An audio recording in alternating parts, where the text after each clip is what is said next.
നട്ടെല്ലിന് ക്ഷതം വന്നവരെ ഏറ്റവും പ്രധാനം ട്രാൻസ്പോർട്ട്, അതായത് അപകട സ്ഥലത്ത് നിന്ന് ആശുപത്രി എത്തിക്കുന്നത്.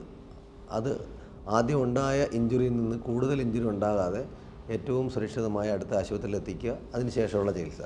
അപ്പോൾ അത് സുഷുമ്നയ്ക്ക് ഞെരുക്കമുണ്ടെങ്കിലോ ഇൻസ്റ്റബിലിറ്റി ഉണ്ടെങ്കിലോ ആ അവസരങ്ങളിലെല്ലാം ശസ്ത്രക്രിയ വേണ്ടി വന്നേക്കാം. ചെറിയ പൊട്ടലുകൾക്കോ അല്ലെങ്കിൽ ബലക്കുറവില്ലാത്തതിനോ ഒന്നും ശസ്ത്രക്രിയയുടെ ആവശ്യം വരില്ല.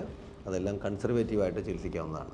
അത് പ്രധാനമായിട്ടും അതിൻ്റെ റിക്കവറി, പലപ്പോഴും എത്രത്തോളം വെലോസിറ്റിയിൽ, ഹൈ വെലോസിറ്റിയിലാണ് ഇഞ്ചുറി സംഭവിച്ചത്. രണ്ട് വണ്ടികൾ തമ്മിൽ ഇടിക്കുമ്പോൾ 60 കിലോമീറ്റർ സ്പീഡിലാണ് അങ്ങോട്ടും ഇങ്ങോട്ടും വരുമ്പോൾ അത് 120 കിലോമീറ്റർ സ്പീഡായി. അത്രയും സ്പീഡിൽ അത് സുഷുമ്നയ്ക്ക് ക്ഷതം വന്നിട്ട് തിരിച്ചു വന്നിരിക്കുന്നതാവും.